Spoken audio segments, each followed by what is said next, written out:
This video contains every theory made about us, the player, and you know the drill. Feel free to leave this video in the background while you're eating, sleeping, all of the above. It really don't matter for real. But with all that said, enjoy every theory about the player, and y'all can hear every bit of puberty on this. Who are we in Poppy Playtime? In Chapter 1, we are sent a note stating that the staff of Playtime Co. are still within the confines of the factory, and without a second thought, we as the player decide to go back and solve the mystery of what happened. There's a reason why this letter was sent to us in the first place, but figuring out said reason is a bit tricky. There's a lot of characters in Poppy Playtime who have mysterious origins, but one that doesn't get talked about much is the player in the game. We don't know our name or even what we look like. We could be tall, short, young, or middle-aged, and we don't have a clue. In certain sections of the game, like the counselor's office, we can see a reflection when looking through certain glass doors, but all that's visible are two hands and a glowing white orb as our head, and much like Ali, we're lacking in physical appearance. So what do we know about the player? Starting off with the obvious, we were an employee at Playtime Co. While our role at the factory is not confirmed, there are some clues that hint to which sector our character worked in. It's safe to say that the player knew about the experiments happening to the children at Playtime, therefore having some sort of high-level clearance. In Home Sweet Home, our hallucination reveals a lot about our regrets. For example, we keep seeing these two phrases around the orphanage: happy and fun, why was it done, and guilt haunts you. Starting off with the first phrase, it could mean a few things. Firstly, this could be something that we kept asking ourselves or other employees at Playtime. The player could be trying to find a reason as to why all this torture and suffering occurred in the first place. It's almost like a plea. How could we do something so terrible in the name of happiness in childhood? The next thing this phrase could mean is that the player is imagining what the tortured souls would be asking us after being experimented on. It could represent the constant cries of children playing over and over again in our head. Similar to the radios in Home Sweet Home, it's like a never-ending record that remains imprinted in our mind, serving as a constant reminder and punishment that we as the player will probably never be forgiven for what we've done. The second phrase, guilt haunts you, is a bit more self-explanatory. Apparently, we did something really bad and we couldn't live with ourselves for it. So returning back to the factory was a chance to redeem ourselves, making up for what we've done and doing something good in the process. Something that could fix everything. But unfortunately, that's impossible. This phrase can also be seen through glass at the end of one of the hallways. It's in a room that has a computer, and it's been theorized that this is our office that we used to work in. But notice how we can't go into the room. We can only observe it from afar. There are most likely really bad memories associated with that office, and it could symbolize that no matter what, we can't change what happened in our past. We can only look back and remain haunted by the terrible atrocities that occurred. And unfortunately,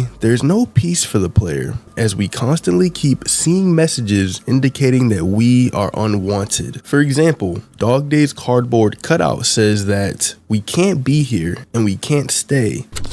You can't be here. You can't stay. So we definitely had a job that was closely linked to the experiments and suffering of the children. Another piece of evidence to back this up is after we get ambushed by Catnap in the counselor's office. We then go through a hallucination in which we are seen amongst the children at Home Sweet Home, the school, the playhouse, and the counselor's office. So we can assume that we worked in close proximity with the orphans. We understood them, how they play with each other, learn new information, and lived as children. But what was our job specifically? Many have already theorized that the player is actually head of production. In Chapter 2, we're able to see the higher up tunnels, which were slides that had the names of important employees, like Elliot Ludwig and Leith Pierre. However, the fifth slide has decaying letters that are hard to see, so it's speculated that this has our name on it. since it's connected to the production room right above the tunnels. Usually, the head of production is someone who is in charge of controlling and planning all processes that have to do with manufacturing. So if we're the head of production, we could have been involved in the toy development process, and it wouldn't be a stretch to assume that this role overlapped with the Bigger Bodies initiative. Plus, we seem pretty handy with the grab pack, so it makes sense if we were in the production world, as we may have even been involved in establishing the product. The only thing that contradicts this theory is our alleged office in chapter 3. If we're the head of production, then why would our office be in the orphanage? It's safe to assume that the head's office would be somewhere else on the main facility. If our office is in Home Sweet Home, then there's a few possible jobs that we could have. The one that stands out the most would be the researcher. Throughout the orphanage, we see observatory rooms with one-way glass windows looking into the rooms of the children. Perhaps we were gathering information on the orphans and their behaviors, but we still only have parts of the puzzle completed. Another theory suggests that the main character is actually Rich, an employee at Playtime who's known for having anger issues. Rich is a somewhat random character that doesn't seem to fit in the main storyline of Poppy Playtime. He is featured in every chapter, and in chapter 3, he has the chance of getting promoted. Because of the fact that Rich was an employee who has constant cameos in the game, people have speculated that he is the player. While we don't know what Rich's actual role in the company was, we do know that he worked in shipping, as stated in chapter 3. But Rich doesn't have much intel as the main character. In that VHS tape, when speaking to his superior, he says this. I mean, don't you think these kids deserve some real sunlight instead of floodlights and painted skies? Hell, we're not even allowed to talk to these kids. Rich doesn't know or understand why the orphans are so isolated from the rest of the world, so he probably doesn't know about the experimentation happening. There's no evidence to support that he worked with the children in any capacity. So where does this leave us? Let's draw our attention back to Home Sweet Home. In the hallucination, we come across a radio that has backwards speech, but reversed, this is what it says. You come in here and you kill and murder. You pillage and destroy. Your presence was demanded 10 years ago and you didn't show up. 8/8/1995. You were supposed to be here. Why weren't you here? You missed the event. You missed the meeting. You missed the party. You have no right to be here. When hearing this for the first time, it sounds like the guilt of the player coming back to haunt us. We had missed the hour of joy and all of our co-workers ended up dead. And to a large extent, this still checks out. But something about the dialogue is just off. Let's go line by line. You come in here and you kill and murder. This could be used to describe the atrocities that we committed while working at Playtime, possibly giving the green light for experiments to proceed or even participating in them ourselves. But this sentence is in the present tense. It refers to us right now as we return to the factory. Kill and murder alludes to us defeating Huggy and Mommy in the previous chapters. Pillage and destroy refers to us tearing down Playtime Co. after we came back, i.e. crashing the train at Playcare and causing a huge fire. But how do we know for sure that this first line is in the present tense? Well, because the second line uses the word demanded, which is in the past tense. In other words, the speaker is basically saying,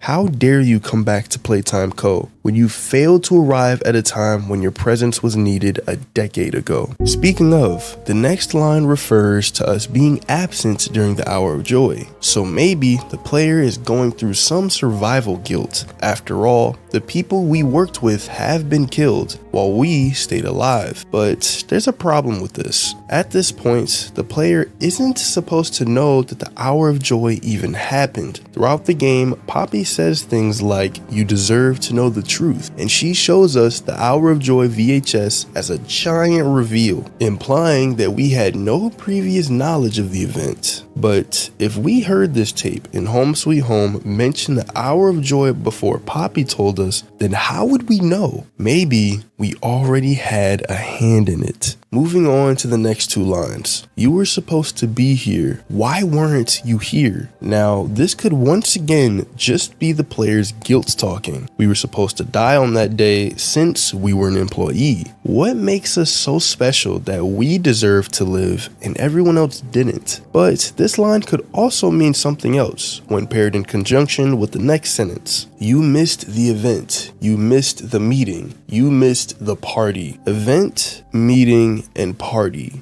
These are all different words with drastically different meanings. Sure, the word event could refer to the hour of joy, but a meeting? What meeting could we have possibly missed? This tells us that something was being planned and we were a part of it. On the same day as the hour of joy, the player and some other characters were going to do something. If this tape represents a Playtime coworker speaking to us, then the meeting could refer to anything work related. But what if it's referring to participating in the hour of joy? This theory already sounds pretty crazy, but consider this line, you missed the party. This is very strange, because why would the hour of joy be referred to as a party when it was in fact the very opposite? The only characters that would refer to this massacre as a party are the toys who planned it all along. So what if we were actually helping the prototype carry out the hour of joy? If you think it's too crazy that employees actually sided with the prototype, then think again. Let's recall back to the restricted relocation VHS tape. Mob published this video on YouTube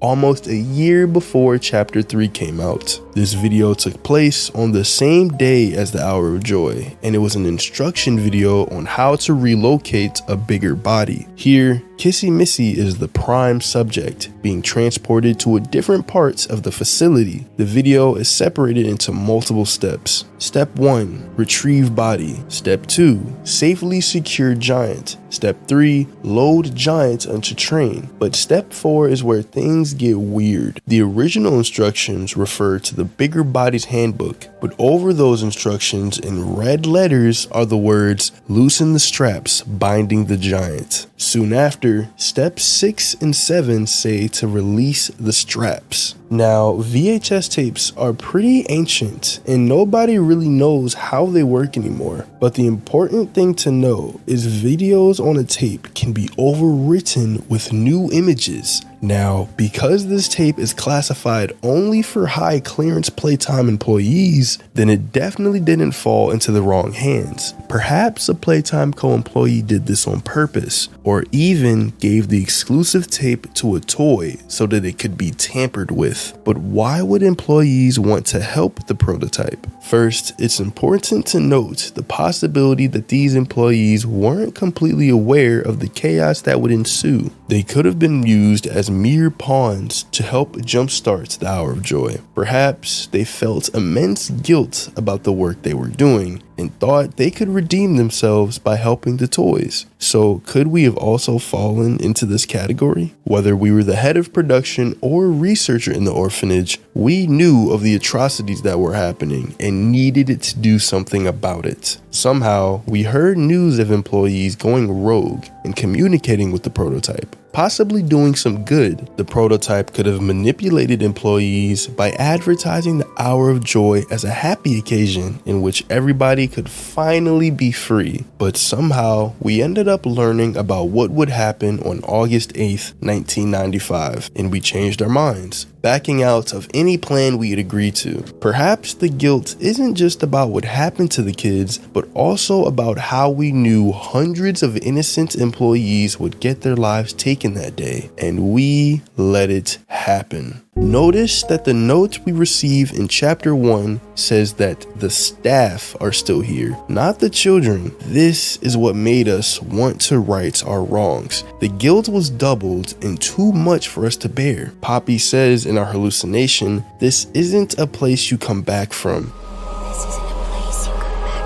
So we knew that there was a good chance we wouldn't make it back out alive. This was a dangerous mission, but we still proceeded. So what did we do? During the hour of joy, did we just stay home and do nothing? Maybe, but that doesn't seem right. What if we actually were present on that day, but just failed to play our role, whatever it was? In the hallucination we experienced in the counselor's office, we end the sequence standing in the room where we first met Huggy Wuggy in chapter 1, except he's gone. All that we see is an empty room bathing in red light. That is, until the metal hand of the prototype slowly inches towards us. We can also hear the sound of an emergency alarm and people screaming. Could this be us reliving a moment of the hour of joy? Now, of course, since this isn't real, you can just say that we made it all up in our head. But so far, all of our gas-induced hallucinations had ties to our past and took real elements out of it. So who's to say that this wasn't just a memory? But even still, proving that the player had something to do with the hour of joy is a tough task, as there isn't enough evidence to fully imply anything. And guys, before we move on to the next video, I got something real exciting to share with y'all. And it's all thanks to my guys over at Figgies, who sent their second wave of Poppy Playtime collectibles, Nightmare Critters on Deck. Figgies are basically these pixel style collectible figures with magnetic backgrounds, completely reversible with different themes to fit your preference. This doesn't just go into Poppy Playtime either. You can get an icon from a whole slew of different fandoms, and by using code POPPYTHEORY at checkout, you can get 5% off any orders above $50. There's even a rare chance of background variants for all my collectors out there. But with that said, big thanks to Figgies, and back to the theories. Throughout Poppy Playtime, we've killed several experiments who remained in the factory after the hour of joy, and from our perspective, we're the good guy and they're the bad guys. But if you think about it, all of these experiments were really just orphans forced to become these monsters against their will. So could we actually be the villain? There are a few things that suggest that we actually are the villain. The first being what seems to be our old office, which we see in the chapter 3 hallucination. After inhaling the red smoke, we go down this labyrinth of different rooms, which eventually leads to us being attacked by a hallucination version of Huggy Wuggy. But before making it to that room, we eventually come across what looks to be an old office with writing on the wall saying, "Guilt haunts you." But if we were just an employee and doing normal things, then why would guilt haunt us? Which leads me to believe we might have had something to do with the experiments, making us the villain. We know that Harley Sawyer was extremely cruel to his experiments, making him a villain for sure. But what's interesting is that Harley Sawyer doesn't recognize us when we come back to the factory. So could we really have had a part in creating the experiments? Well, it seems like we have, and actually a lot more than you might realize, because in one of the Project Playtime tapes, the prototype is trying to get in contact with us and tells us that it was our doing that made him. And you might be thinking, how do we know for sure that we're the same employee from the main game? Well, I'm going off the facts that the prototype said that he would send the phone and that he would be in contact soon. And then in the very next chapter, chapter 3, that's when Ollie contacts us, meaning that we're probably the same employee and character. But that's not it, because also in the chapter 3 hallucination, we hear a bunch of radios detailing a story where Elliot Ludwig allegedly had a body of a dead child on his property, which was discovered after he passed away. And later on in this hallucination, we find another radio, but it's speaking in reverse, which you can't understand unless you use a software to play it backwards. The radio almost sounds like it could be the prototype or one of the toys talking to us as it gets angry at us, saying that we pillage and destroy, and that our presence was demanded 10 years ago on August 8th, 1995. But the radio is confused as to why we didn't show up, almost as if it was certain that we would show up. I find your presence intrusive. After all this time you return. You come in here and you kill and murder. You pillage and destroy. Your presence was demanded 10 years ago and you didn't show up. 8/8/1995. You were supposed to be here. Why weren't you here? You missed the event. You missed the meeting. You missed the party. You have no right to be here. 8/8/1995.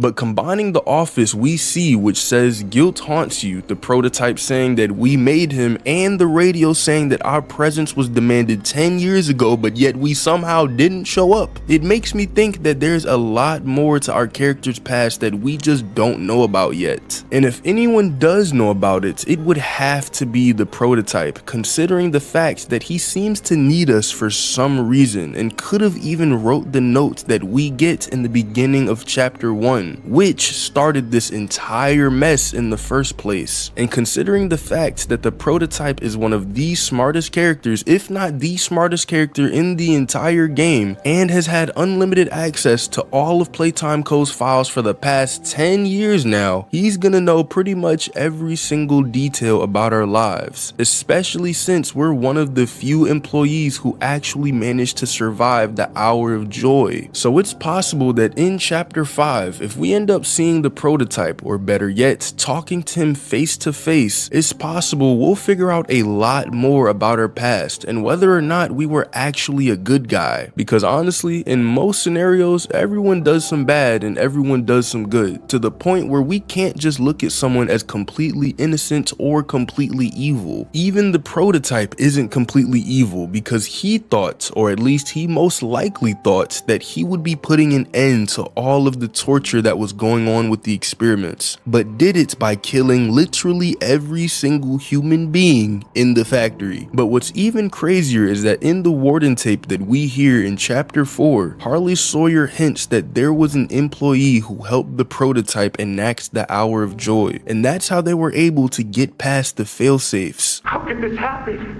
There's fail-safes, security measures. It's impossible. Personal agendas have long been the downfall of this company. Is it unreasonable to believe they were conspirators? Playtime is filled with vipers and backstabbers. And so combining that with the fact that we both survived the Hour of Joy and guilt haunts us, it's possible that we either by accident or even on purpose helped the prototype complete his mission. But then how could we have done this? And what position did we work at in the company? The office that we see seems to be a place for a computer job, but if Playtime Co. made toys, then they wouldn't have many jobs where you'd be sitting at a computer all day, but instead you'd either be working the factory or even designing and creating toys. So this leads me to believe that we might have been some kind of manager or maybe even an accountant who worked at Playtime Co. Not someone super important, but rather somebody who would at least know a lot about Playtime Co.'s inner workings. So if we had the capacity to help the prototype similarly to how he convinced all of the toys, he could have convinced us as well in order to enact the Hour of Joy, most likely for some kind of reward, or maybe we were treated very, very harshly in the company. Pretty much everyone hated Playtime Co. and their management, as in a chapter 4 tape, Rich, an employee who became a manager, is talking to one of the employees under him, and he is literally about to crash out. But profits aren't people, and the profit margins betray just how on edge everyone is. But because he said it like that, and with all the rumors, I just don't know if I can take it anymore. And it feels wrong that no one says anything as loud as they should. So the prototype could have came to us, told us about the plan, and now that we see what the aftermath is like, that's why guilt haunts us. And maybe our presence being demanded 10 years ago was in order to help the prototype during the Hour of Joy, not to be killed with the rest of the employees. And if this is the case, then it would make sense why the prototype is against us, as we would have betrayed them all those years ago. And since he knows that guilt haunts us, he could have sent us the letter saying that the employees were still alive, leading us back to the factory where he would then bring us down to the labs and try to experiment on us. But considering the facts that Harley Sawyer seems to have known who it was that helped the prototype in the Hour of Joy, and he later acts like we didn't know Poppy was was in on it, it's possible that we weren't actually part of the plan, but instead we could have known the hour of joy was coming and maybe stayed home, which wouldn't necessarily make us evil, but considering the fact that we didn't try to warn everyone, then that could possibly be why guilt haunts us. But what do you guys think? Ever since we stepped foot in those factory doors, we've had so much stuff happen to us, all in the span of 1 or 2 days, to the point where we're pretty much out of toys now, and it seems like the series is coming to a close. But what would have happened if we never showed up? Would all the toys still be alive? Are we really the cause for all of these bad things happening? Well, let's figure that out. I'm gonna be going through each chapter to see what would be different and what could have happened instead if we had never showed up.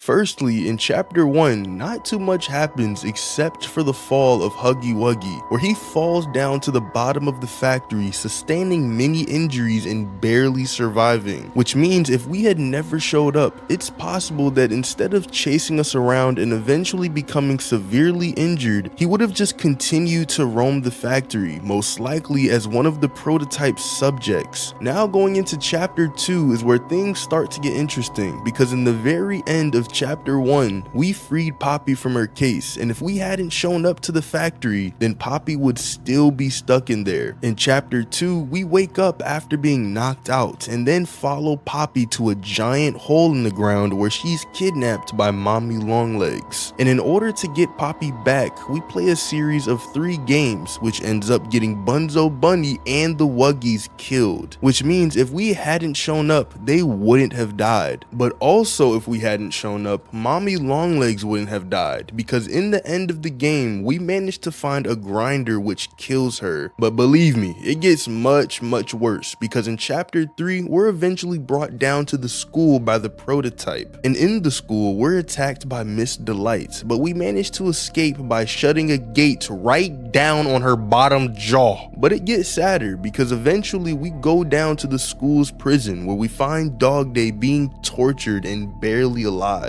But before we can do anything to help him, he's eaten alive by a bunch of mini smiling critters which crawl inside of his body and take possession of him, turning him into nothing but a shell. Listen to me.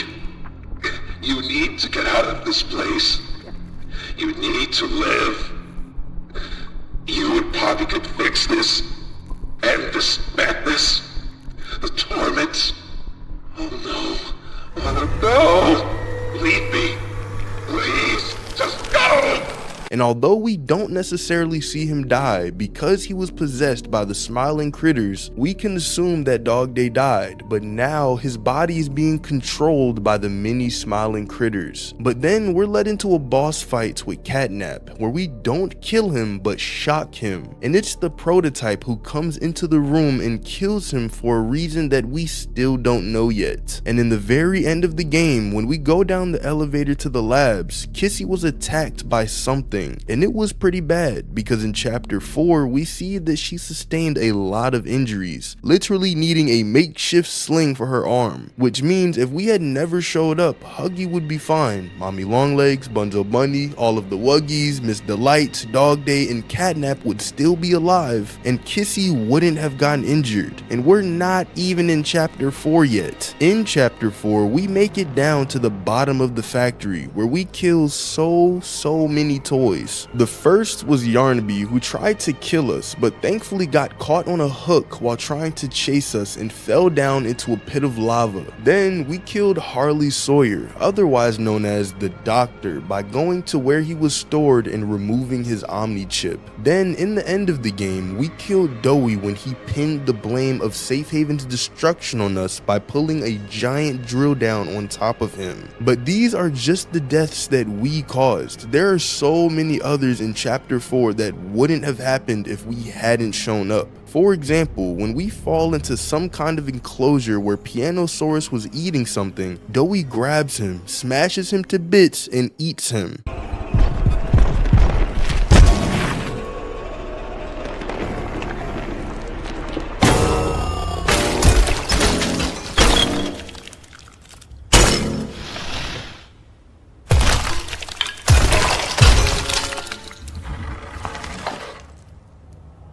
Now that hit the spot. I haven't eaten in weeks. But I'm pretty sure that Doughy would have eaten him anyway, because Doughy was already nearby and was starving to the point where he'd eat his fellow experiments. Later in the game though, when Harley tried to test our morality, we were given two options: kill Simon Smoke or die. Harley thought that we were going to kill him in order to save ourselves, but there was actually a third option where you could escape through a hole in the ceiling and not have to kill Simon. However, most of us didn't realize that and ended up killing him in order to progress in the game. And some of y'all called me a cold-blooded killer. I didn't know. And last but definitely not least were the toys that were killed in Safe Haven, which happened all because we managed to get the Omni chip from Sawyer and tried to fix the generator, which lowered the defenses, allowing the prototype a way into Safe Haven, which killed so many toys to the point where Doughy tried to kill us. So far, it seems like us coming into the factory was the worst thing that could have happened to all of the toys. But there is one detail that I've left out until now, and it's the fact that all of the toys were starving to death when we showed up, which means that if we hadn't shown up, the toys would have likely died pretty quickly anyway, as some of the toys in Safe Haven were asking each other whether Harley or starvation will be what kills them. When's the last time you ate? I can't remember, honestly. Neither can I. It feels like forever. Which will kill us first, you think? The doctor or hunger? I prefer not to even think about it.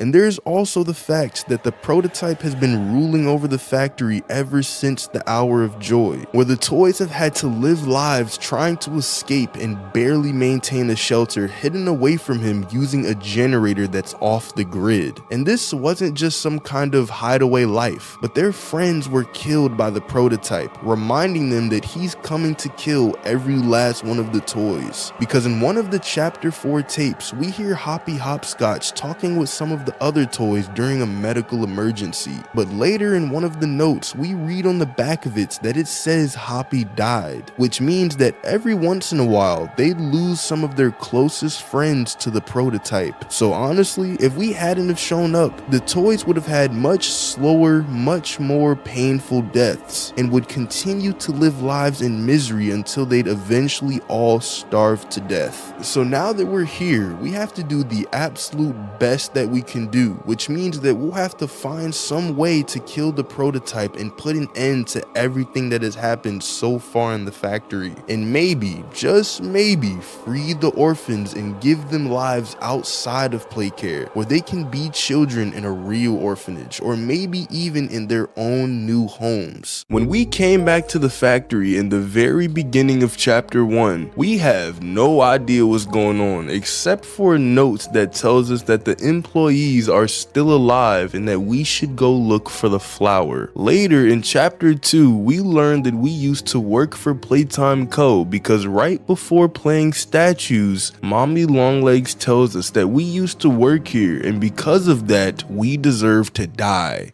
But you worked here, so if anyone deserves to die alone, it's you. Then in chapter 3, we learn about the Hour of Joy. The toys killed everyone in the factory and ate their bodies in order to survive. But during the Home Sweet Home hallucination sequence in chapter 3, we hear a radio playing in reverse. And when you put it back to normal, it says that our presence was demanded 10 years ago on August 8th, 1995, the exact day of the Hour of Joy. I find your presence intrusive. After all this time you return.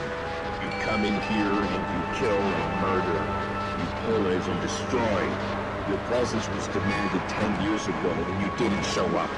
8/8/1995. But why didn't we show up? How come we managed to survive? Well, it seems that we finally have somewhat of an answer, because I finally saw that in an unused prologue for the game, it tells us exactly why we didn't show up. The text says this: you are an ex-employee of Playtime Co. 10 years ago, Playtime was the king of the toy manufacturing industry. One morning, feeling ill, you decided to take a sick day. The next morning, when you showed up for work, military vehicles guarded the outside of the building. Apparently, while you were out sick, every single person inside of the factory vanished into thin air. Now, 10 years later, you're returning for a visit. It's a little interesting to see that literal military vehicles showed up. Like, bro, imagine showing up to work and you see a armored man standing on top of an armored vehicle with an armor-piercing weapon. I'm just trying to sweep the halls, man. The theory originally was that we could have had something to do with the Hour of Joy, but now that this says we just so happened to take a sick day at the perfect time, it seems that we survived based on pure chance rather than us being evil and knowing about the Hour of Joy in advance. But this doesn't seem to be confirmed to be canon, and instead is just most likely true since it was planned to be part of the game. And it's also weird that 10 years later, guilt still haunts us, because in our hallucination we see what seems to be our old office with writing saying guilt haunts you. But if we were sick and got lucky, then why does guilt haunt us? Well, there are two possible reasons. The first is that we actually weren't sick that day and the story is different now compared to the unused prologue. But the other reason is that we were sick but we feel guilty because of what happened to a specific someone. And the reason that I say that is because of what Harley Sawyer tells us when our hand is frozen. He says that whoever we came back for is dead, and then explains to us that Poppy knew that the Hour of Joy was coming. The experiments killed everyone,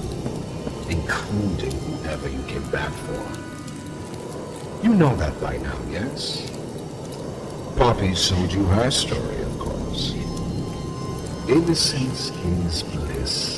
So if we came back to the factory because guilt overwhelmed us and we came back to find someone, then this would make sense as to why we didn't see that this was a trap from the beginning. Because if we got a letter saying that the employees are still alive, then why are they even sending the letter? That means that one of them had to go to the UPS or something. And at that point, you're out of the factory and don't need any help, which means that whoever sent that letter knew that we survived and was actually luring us to the factory. And the only person who's smart enough to realize this would be the prototype. It's possible that Harley could also do this, but because he was working for the prototype wouldn't care what he wants and would force him to just not send it. But who was it that we came back for? A coworker that we really liked? A friend? Our spouse? We don't really know yet, but since we're now in the labs, which is literally the prototype's home, this man's residence, he's either gonna explain to us what happened or he could even be killed off before that point. But if anyone knows, it's definitely going to be him. But now this makes me think, if we just so happen to be sick and luckily avoid the Hour of Joy, then why did Mommy Longlegs say that we deserve to die? If we were just a factory worker, then we would just be as innocent as anyone else and we wouldn't have any idea as to what is going on or was going on. For example, Rowan Stoll was working at the Playtime Co. factory, and when he noticed that Huggy's eyes would move, he thought that someone could have placed nanny cams in him in order to spy on people. If some creep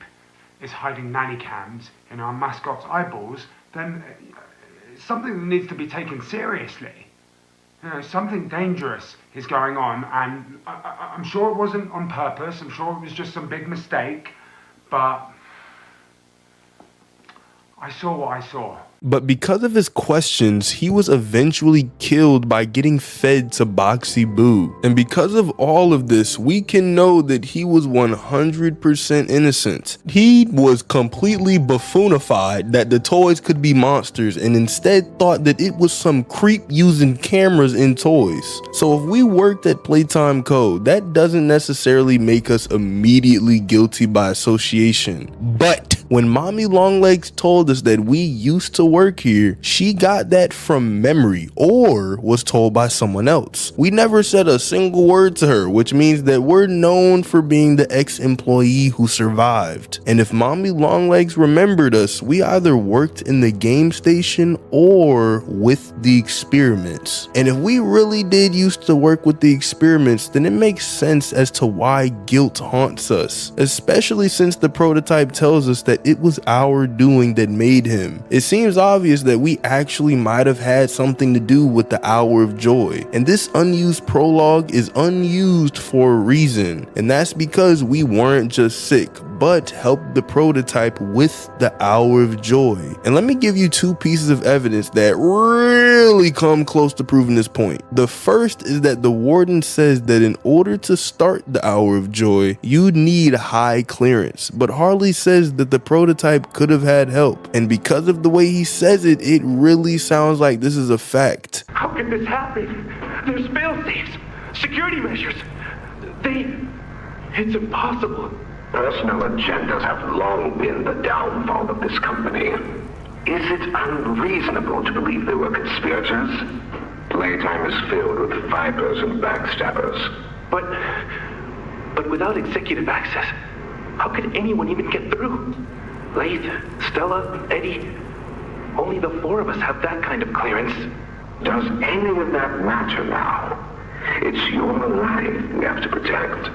And the second piece of evidence is the foreshadowing that Mob is left behind. Because in chapter 2, when we slide down to the game station, we see that we came down Elliot Ludwig's slide, and each higher up in the company had their own. But one slide has its letters taken off and on the floor. But if we realize that Mob has to make everything on purpose, this could be them foreshadowing that we were a higher up at Playtime Co., as we never see a character who has the letters that fell on the floor in any tapes or notes, meaning that this could be us, and the employee that helped the prototype was also us. And this would explain exactly what happened in the Hour of Joy, why we didn't show up, and why guilt haunts us. How are we still alive at the end of chapter 5? With us now being 5 chapters deep into the Poppy Playtime series, not only do we still not know the true identity of who we're playing as, but there has been one question that has grown more and more apparent. How are we, the players, still alive in the Playtime Co factory? We don't eat, we don't drink water, we've fallen down what seems to be hundreds of feet and landed on the top of our neck, got stabbed through the chest from the back, dropped in a vat of poppy gel, and seemingly shocked back to life by Giblet. So after all we've been through, how have we managed to survive? Well, in order to answer that question, we need to start at the beginning and go over all that we've been through in the past 5 chapters. To start with, little to nothing happens in chapter 1. We don't go through any significant physical injury, and based on the short length of the chapter, hunger or thirst wouldn't be a problem. In chapter 2, things get more physically demanding, but we still aren't really injured. Hunger and thirst may be an inconvenience at this point, but they're unlikely to be an issue. Chapter 3 is where things start to get rough for the player, because we inhale copious amounts of red smoke throughout the game, which negatively impacts our mental functioning via hallucinations. It also could have potentially caused physical injury such as lung damage, making it much harder to battle experiments and traverse factory floors. Kissy Missy also pounces on us after we leave Home Sweet Home and slams us into the ground. Not that it's her fault, she was scared and didn't know if we were trying to hurt her or not, but it doesn't change the fact that our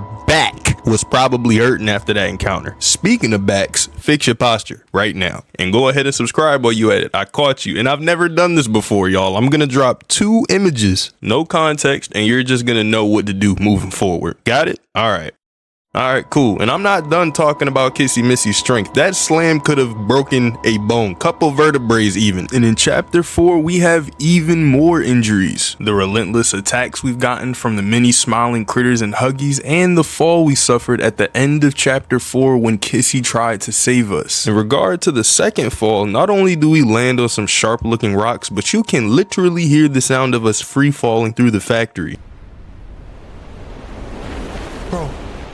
Oh, dang, we just landed head first on some rocks. For our falling to create noise means we have landed rough. Now, chapter 5 is where the player took some real damage. After a long chase sequence with the prototype, we end up having to jump from the moving train we're on. Now I gotta give the player his props. This could have been a situation where he just fell on his head and died, but right after, we're stabbed through the back of the chest by the prototype. The player's tolerance for dealing with events that likely would have killed anyone else is unreal. And what do we like to call it, y'all? 2 words, drop it in the comments. So all in all, looking back at everything that's happened, we can conclude that we've been through a lot. And how has none of it managed to kill us or at least noticeably affect our endurance throughout the series? Well, there are several possible explanations to our survival, which I'm going to categorize under human or non-human. First, let's take a look at the human or more realistic explanations. To start with, chapter 3 explains away one of the main concerns: fall damage. During the game, we find the Grab Pack 2.0, which includes air jets with a tank attached to the back, the purpose of which is to reduce the impact of a long fall. So this likely made the 2 major falls in chapter 4 inconsequential, falling slowly enough to avoid landing too hard on the rocks. But you gotta look at the airtime we got off the bounce. I don't think the air jets did it. But moving on, the second human explanation as to why we're still alive revolves around one bodily chemical: adrenaline. Adrenaline is a very powerful chemical that the body produces during flight or flight mode. I just said the same thing. Since the player is constantly faced with murderous experiment after murderous experiment, we can assume our adrenaline is running at very high levels. Its first use in the player's situation is negating the need for food or water for a short amount of time by rerouting the brain to use stored energy for fuel instead. So it is technically possible to function without food or water for a couple or few days, but adrenaline can't last forever. 3 or so days is about all the player has before we become at risk for something known as adrenaline burnout. When the body is consistently producing adrenaline for a long period of time, give or take 2 days, the adrenal glands that produce the chemicals start to get worn out and eventually shut down. At this point, the player can expect extreme fatigue, significant cardiovascular strain, body aches, and a weakened immune system. So the adrenaline could have protected us so far, but if we aren't careful in this next chapter, we might start to feel really bad and have a much harder time trying to leave the Playtime Co factory. Now, can we use the bathroom? Because I've seen a huge containment chamber thing with one toilet. It had one toilet. That's all I'm trying to say. However, the regenerative properties of the Poppy Gel could have reset our adrenal glands, but I'll get more into that in a bit. The second purpose of adrenaline has to do with us constantly encountering and running from experiments. Over the past 2 or so days that this series has lasted, we have encountered so many experiments that have wanted to kill us. And just to name a few: Huggy Wuggy, Mommy Longlegs, Bunzo Bunny, all the mini Huggies, PJ Puggett Pillar, Catnap, Mr. Light, Dog Day, all the mini Smiling Critters, Harley Sawyer, Yarnaby, Baba Chops, all the mini Nightmare Critters, all the Sawyer's Robots, Doe the Domain, Huggy Wuggy, again, all the Wrong Side Automals, Lily Lovebreeds, and the prototype. We have been through it. We've been through it. Suffice to say that our adrenaline is popping off at the moment. So not only could all that adrenaline help us get away from all those experiments, but it could also have really given us a hand when it came to injuries. Adrenaline is able to temporarily minimize the effect of pain, and based on the amount we probably have, we could ignore a broken bone or a concussion or a couple of broken vertebrae from the back for a solid amount of time. So not only does adrenaline allow us to escape from experiment after experiment, but it prevents our body from being worn down over time and even possibly dying if our injuries were bad enough. But to finish this point off, back to the topic of Poppy Gel. We would still die from our injuries after the adrenaline wore off, but the Poppy Gel could have fixed all of that. It could not only mend our wounds, but reset our need for food and water and allow our adrenal glands to work properly again. In this case, the prototype actually saved us, even if not intentionally, but the credit has to go to my man Giblet. He shocked us back to life and he wasn't a hero. Apparently, he was. Now, if the prototype had impaled us and dropped us into a vat of Poppy Gel, it was only a matter of time before we succumbed to our thirst,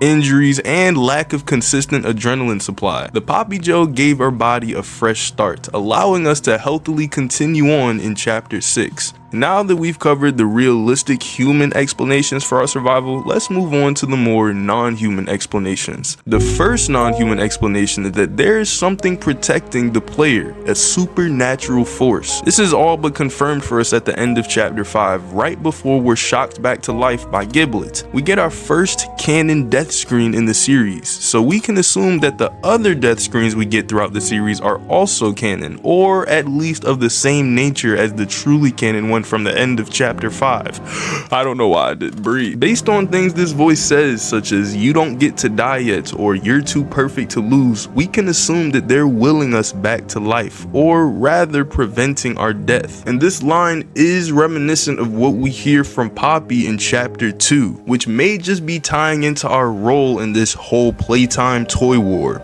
You are perfect. Too perfect to lose.